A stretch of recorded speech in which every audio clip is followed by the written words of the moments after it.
amigos y amigas.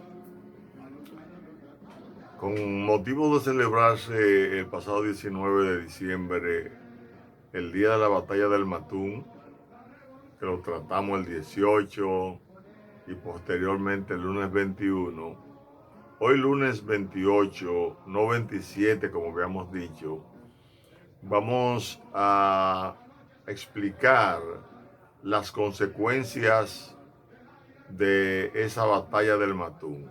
¿Qué relación tiene la batalla del Matún, la resistencia de la oligarquía militar y la llegada a este país de parte de los norteamericanos y la conformación de la Fuerza Interamericana de Paz?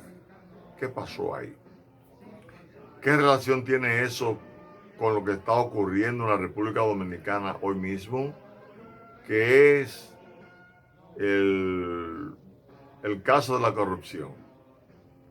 La gente está entusiasmada con la persecución a la corrupción, con mucha razón, pero no hemos hecho conciencia de que tenemos que trabajar las causas de la corrupción y la forma de evitar que la corrupción siga como perro por su casa en este país, que se reproduzca de nuevo para luego tenerla que perseguir y luego fracasar en la persecución.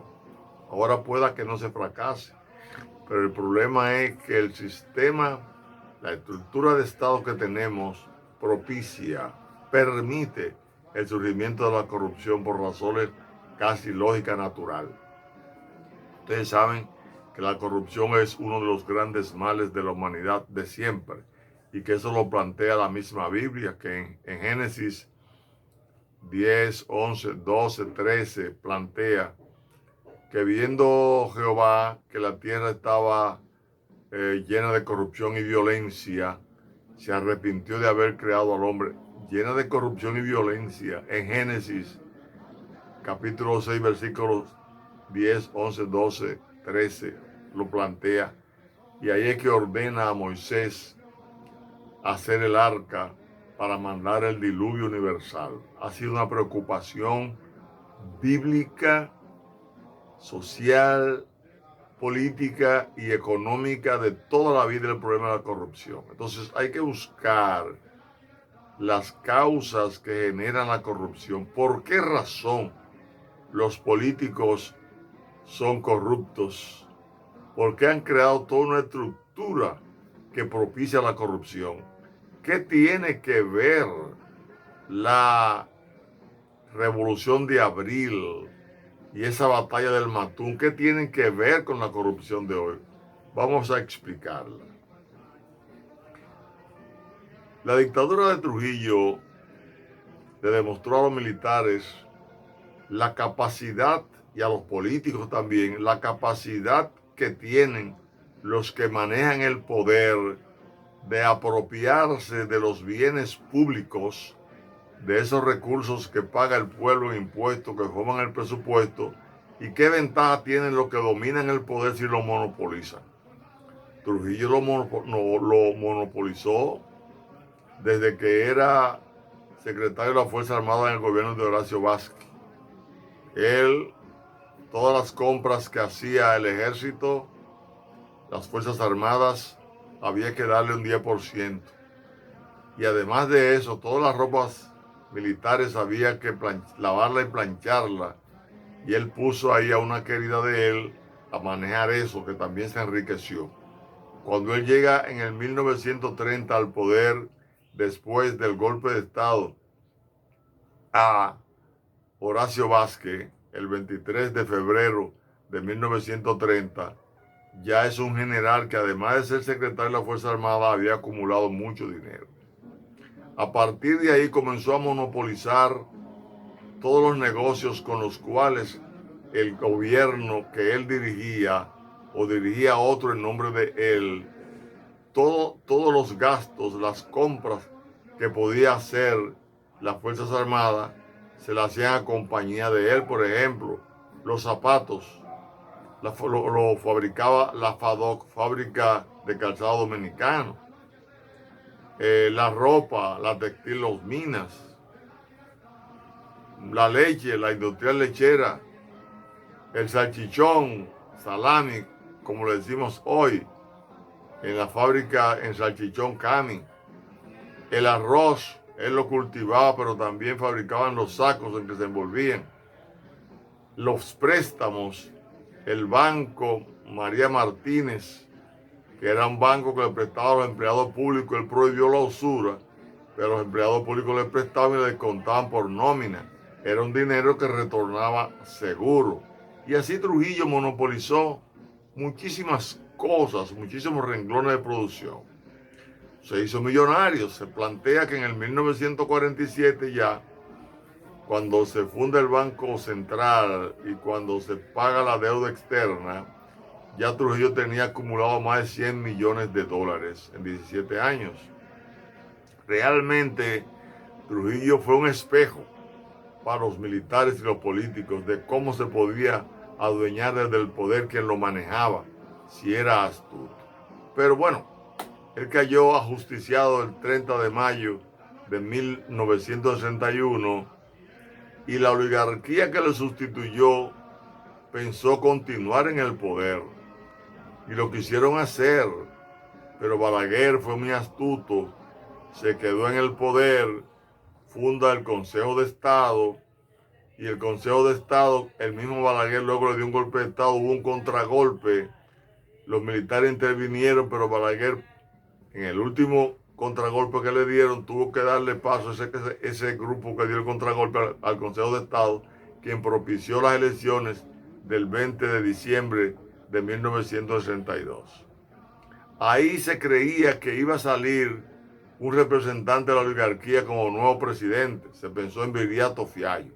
Viriato Fiallo era un médico de la oligarquía, era del grupo de los Vicini, y entonces se entendía que él iba a ganar el poder. Le iba a ganar a otra fuerza política fuerte que era el 14 de junio. Sin embargo, Juan Bosch, con su sagacidad comunicacional, su capacidad de convencimiento, sus argumentaciones, convenció al pueblo, quien terminó votando por él mayoritariamente, casi con un 60%, el 20 de diciembre, y obtiene el poder con una mayoría congresual y con una mayoría de los ayuntamientos. Bosch gana y viene dispuesto a gobernar en favor del pueblo por primera vez en la historia republicana. Balaguer venía a sentar las bases de una democracia constitucional que respetara las libertades públicas, que no persiguiera por razones políticas y que pudiera motorizar todos esos recursos que se le habían confiscado a los Trujillo en favor de un Estado rico prácticamente, para redistribuir mediante una serie de mecanismos legales a toda la población la posibilidad de que se dinamizara la economía nacional favoreciendo a las grandes mayorías. Era un gobierno democrático, honesto, que no cabía ante la ambición de la oligarquía y que tampoco cabía ante el interés que tenían los norteamericanos en el marco de la Guerra Fría de tener gobiernos represivos para poder garantizar de acuerdo a ellos que no hubiera una penetración comunista en el área, como había ocurrido con el caso de la Revolución Cubana, que había ganado Fidel Castro, quien salió victorioso el 1 de enero de 1959. Entonces, tanto los americanos como la oligarquía querían un gobierno que se adueñara de los recursos del país vía el poderío militar, vía la inexistencia de las libertades públicas.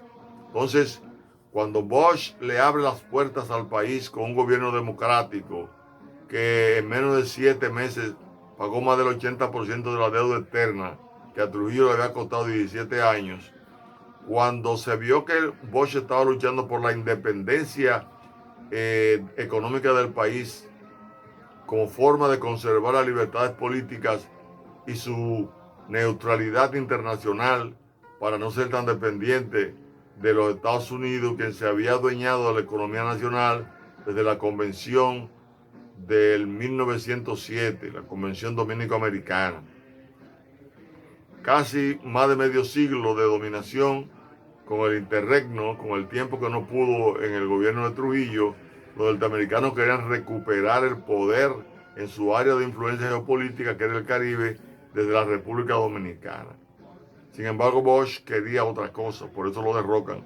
El derrocamiento de Bosch trajo como consecuencia un gobierno corrupto, que fue el gobierno del triunvirato, que inició a partir del 26 de septiembre.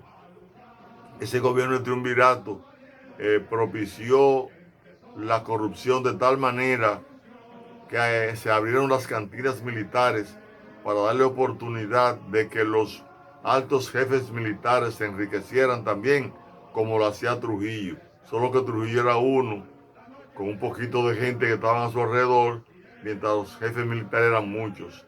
A los jefes militares, contrarrestar la revolución y de ser derrocados, como hemos explicado, los americanos invadieron, porque querían que esa oligarquía neotrujillista, con pretensiones corruptas y represivas, continuara en el poder como una garantía de los norteamericanos mantener su dominio en el marco de la Guerra Fría a favor de ellos y evitar la penetración del comunismo. Por eso reprimieron a los constitucionalistas. Por eso intentaron derrocar el gobierno de Camaño cuando invadieron a Ciudad Nueva 15 y 16 de junio y fueron repelidos con la dignidad, el honor y el coraje de un pueblo que defendió su libertad, que defendió la patria y que se vieron obligados a negociar el 31 de agosto y de ahí extraer el acta de reconciliación dominicana y el acta institucional. Eso no lo respetaron y de ahí vino lo que le narramos acerca de lo que era la batalla del Matún. ¿Por qué querían eliminar a los constitucionalistas, tomar el Matún para asesinarlo a todos y montar una dictadura que ya lo habían intentado cuando el 22 de noviembre se quiso dar un golpe de Estado? Cuando se produce la batalla del Matún y la derrota de los norteamericanos y de la oligarquía militar dominicana, entonces lo que se hace es que no se castigan a los que auspiciaron, a los que programaron ese asalto que le provocó muchas bajas a ellos, que provocó, como les dije, la derrota de general Bruce Palmer y de general Hugo Panasco Alvin. Pero no se castigaron a Rivera Caminero, ministro de la Fuerza Armada de entonces. Los jefes de Estado Mayor y él lo que fueron destituidos y fueron sacados del país algunos, y Camaño y su grupo de Estado Mayor también sacados del país, para que la democracia no volviera, sino para ello crear las condiciones de hacer unas elecciones donde ganara un parcial de ellos, que montara una dictadura ilustrada, como lo hizo Balaguer por 12 años. En esa dictadura ilustrada, la oligarquía militar y política, económica, se cebó al extremo de que se hablaban los 300 millonarios que se habían creado en el gobierno de Balaguer. Pero Balaguer fue sustituido por el PRD en unas elecciones que fueron el producto de una crisis que se presentó, donde Balaguer le quitó 4 senadores al PRD para que no pudieran nombrar los jueces y castigar el crimen y la corrupción balaguerista. La corrupción se impuso, no fue castigado nadie. Entonces el PRD fue víctima de una corrupción que lo infiltró a ellos también, porque los PRDistas del poder, al ver que no fueron castigados los reformistas, incurrieron en faltas de corrupción que provocó el suicidio del presidente Antonio Guzmán, un hombre honesto, y que luego paren un gobierno que fue el de Salvador Jorge Blanco, donde se filtró la corrupción de nuevo, la corrupción que había cuando Trujillo, que querían imponer cuando Juan Bosch y no pudieron, que impusieron cuando el gobierno de Don Enrique Cabral, el gobierno del triunvirato, la impusieron oponiéndose a la revolución constitucionalista. La llevaron a Balaguer, quien ganó por fraude el 1 de junio de 1966. 12 años de corrupción que pasaron entonces al gobierno del PRD, o a los 2 gobiernos del PRD, previa eliminación de la mayoría de los líderes revolucionarios del país. Esos hombres y mujeres jóvenes honestos y honestas cayeron víctimas de la represión. Más de 3.000 personas murieron en esos 3 años, primeros 4 años de Balaguer. Ahí murió Otto Morales en los primeros 8 años.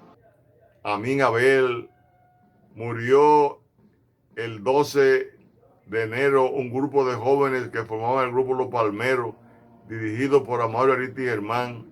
Posteriormente muere en la montaña Francisco Alberto Camaño Deñó. Murió el líder del MPD, el Moreno. Murieron las pléyades de hombres y mujeres que pudieron haber acompañado al nuevo gobierno del PRD para hacer un gobierno honesto y reproducir el gobierno de Bosch. Eso no se pudo. Balaguer vuelve en el 1986. Castiga a Salvador Jorge Blanco por la corrupción, pero dura 10 años en el poder, donde la corrupción se ceba y donde no fueron castigados nunca los reformistas. Ahí es que le da paso al PLD en el 1996. El PLD llegó contaminado al poder, porque llegó como, llegó una alianza con una oligarquía que había teñido de sangre, de luto y de corrupción al país. El PLD en los primeros 4 años no desarrolló una corrupción, pero perdió la oportunidad de haber ganado en el 2000. Porque si el PLD no se hubiese unido a Balaguer, gana Peña Gómez. Peña Gómez murió en el 1998. Si Peña Gómez, que se iba a morir en el 98, de acuerdo a investigaciones que habían, deja a Fernando Álvarez Bogar, en el 2000 hubiera ganado el PLD y hubiese puesto en práctica los criterios ideológicos políticos del profesor Juan Bosch y pudo haber desarrollado un gobierno que no fuera corrupto. Esa corrupción penetró los gobiernos del PLD y ha causado en el día de hoy todavía el problema que hay, donde muchos PLDistas, exfuncionarios, están siendo perseguidos y donde el pueblo apoya esa persecución. Pero tenemos que dar un salto que no sea que continúe la corrupción y continúe el castigo. El salto que hay que dar es el salto de lograr que en la República Dominicana se evite la corrupción. Hay que ser preventivo en la corrupción. Y para ser preventivo en materia de corrupción, tenemos que tener gobiernos que respondan a la Constitución y la ley. No ha habido un solo gobierno después del profesor Juan Bosch que haya apoyado sus ejecutorias en la Constitución y las leyes de la República. Por eso, gobernando en base a los apetitos de los caciques de turno, gobernando en base a privilegios personales, no en base al mandato de la ley, la no existencia real de un gobierno social y democrático de derecho que imponga el mandato de la Constitución de la República en cuanto a la racionalización del gasto público y la fiscalización y control de esos gastos, como establece la Constitución, ha provocado que la corrupción se haga dueña de las ejecutorias de los gobiernos en perjuicio de una sociedad. La corrupción tiene solución, pero es imponiendo la Constitución. Y se ha mantenido, porque el objetivo de los que han gobernado, civiles y militares, es imitar los métodos trujillistas de dominación que se fundamentan, entre otras cosas, en la acumulación permanente de recursos, haciendo mal uso de los presupuestos del Estado, por cuanto el Congreso no asume el papel de fiscalización y control. En la próxima entrega, que va a ser el lunes 4, vamos a explicar cuál debe ser la salida. Pero hoy, la política y el gobierno dominicano, a excepción de este gobierno que ha surgido con la intención de perseguir la corrupción, pero que debe dar el paso ahora de crear las condiciones institucionales para que desde adentro se rechace y se impida que surja y se renueve la Constitución de la República, la corrupción en la República. Nosotros esperamos explicar el próximo lunes 4 todo esto, para que veamos que hay salida, que hay posibilidad en la paz de lograr tener un gobierno democrático y honesto, donde tengamos un gobierno con instituciones verdaderamente democráticas, fiscalizadas y controladas conforme a lo que establece la Constitución y las leyes. Hasta el próximo lunes 4. El lunes 4 también diremos un programa que vamos a llevar a cabo hasta el 27 de febrero y luego del 27 de febrero al 24 de abril y de ahí todo el año, porque hemos aprendido de Simón Bolívar que no podemos seguir siendo ignorantes. Dice Simón Bolívar que un pueblo ignorante es un instrumento ciego de su propia destrucción. Y no la sirena de la libertad, cual clarín que llama la guerra. No solamente se critique la corrupción, sino para que se prevea la corrupción a través de la orientación política, de la orientación del manejo del Estado, la orientación cívica y sobre todo la orientación patriótica. Hasta el próximo lunes. Muchas gracias.